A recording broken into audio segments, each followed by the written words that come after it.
Alright, here we go with another random pack game.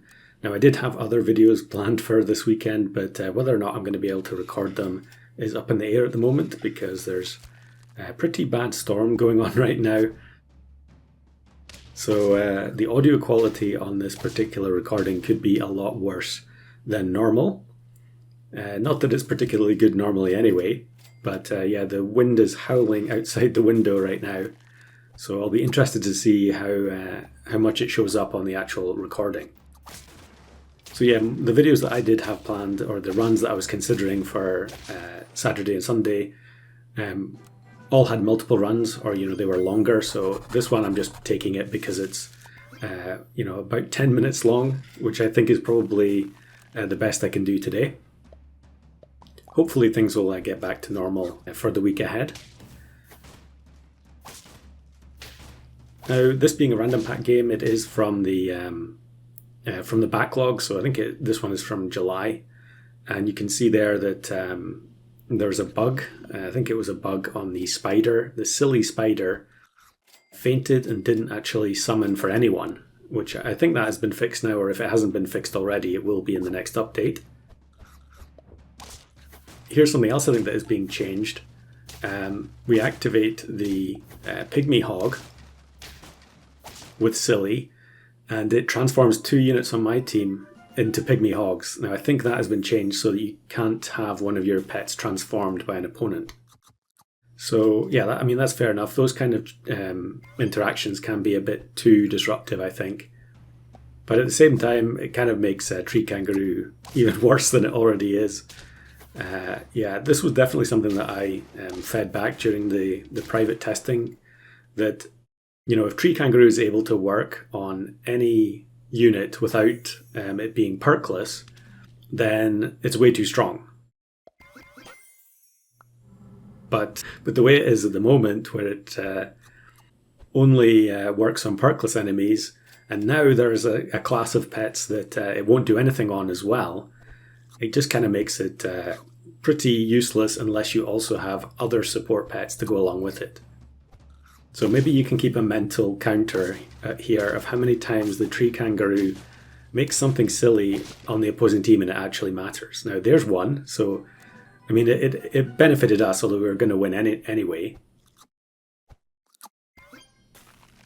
But given that this is a random pack, I'm even more inclined to keep some of these low tier units, especially since we got an obscene amount of attack onto the Tree Kangaroo using the question marks guy to replace the weakness from Wall Chicken. And you can also see that this is prior to the change for Whale Shark.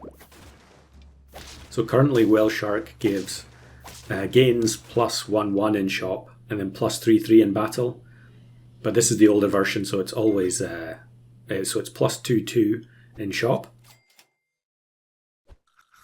As we can see here, yeah, definitely.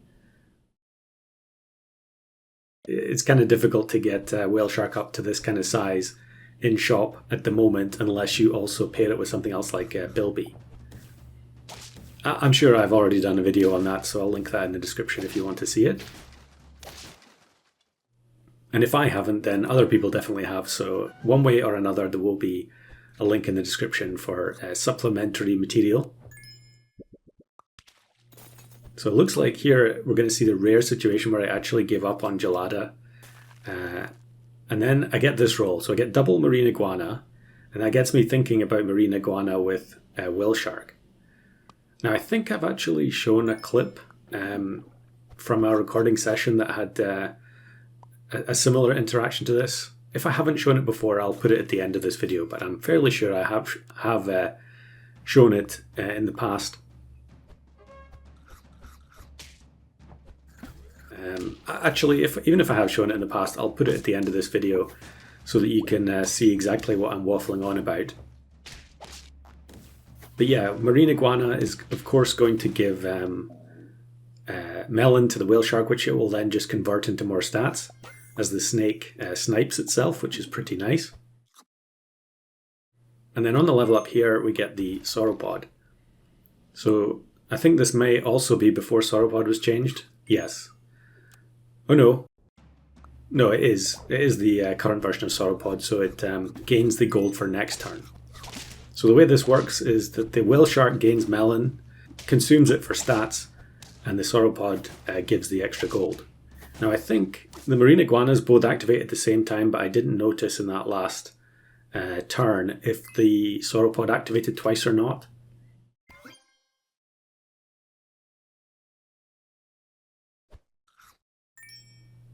I guess we can pay attention in the next battle and see how it goes.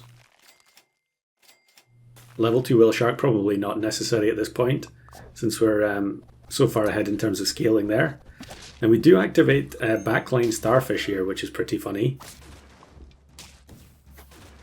And I think we should be fine, yeah. Maybe would have been different there with a different octo snipe, I'm not sure.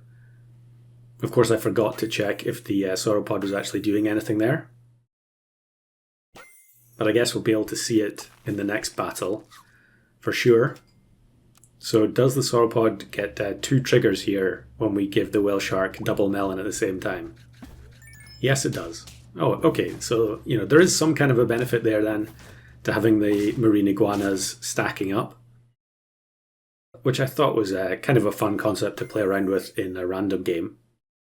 Now here I don't know if there's really much point in feeding the whale shark anymore, because I think it's going to gain almost, it's going to get almost up to 50-50 just from the marine iguana triggers, as we'll see now, I think.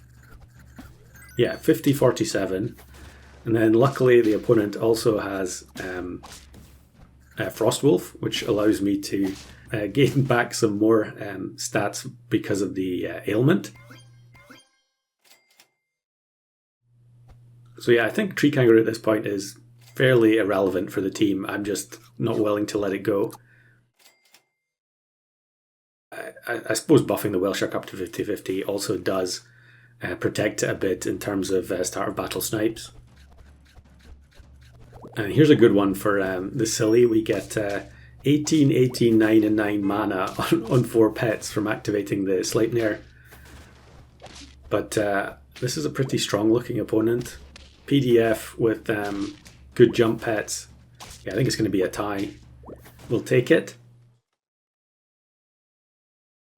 I'm sure at this point I must have already had level 3 Tree Kangaroo, but I think you can see here that the random pack just doesn't really have a lot of stuff that's going to help me improve this team, especially since the whale shark is already maxed out. I suppose I should have just sold the Tree Kangaroo and taken another whale shark, but Tree Kangaroo is just too much fun to sacrifice like that. Now Troubadour here is going to have way too much in terms of the size of the doggo, so it's a loss there unfortunately. Double level 2 Marine Iguana, also completely pointless because it's just going to give 2 melons to the Tree Kangaroo assuming it survives. Wow, we activate the links a bunch of times and it ends up knocking out a bunch of teammates, and then the Marine Iguana Melon on the Tree Kangaroo gets us the win. So that's 9 wins. Turn 17 though, this is a pretty awkward team. I think we're really going to be struggling here with only one 50-50 unit. But then look at this team. I think this is the same person from earlier with Toad. So it's going to heal the whale shark every time. Well, it would have done, except that it actually wasted a bunch of triggers on the other units. And of course, it's small one inside the beluga. So we lose there. Yeah, at this point with the whale shark maxed out, there's basically nothing left to buy. I should replace the ambrosia replace with white ochre, and then just take whichever stat food is available for the other pets in the team. Yeah, Sauropod gaining 3 gold every time you buy a park. It's pretty pointless when there's so few good stat foods in the shop to actually buy. And then fittingly here on turn 18, the whale shark gains double melon, eats them both, and then dies to the tiny bird of paradise at the front. I mean, we're going to get wrecked by this team no matter what.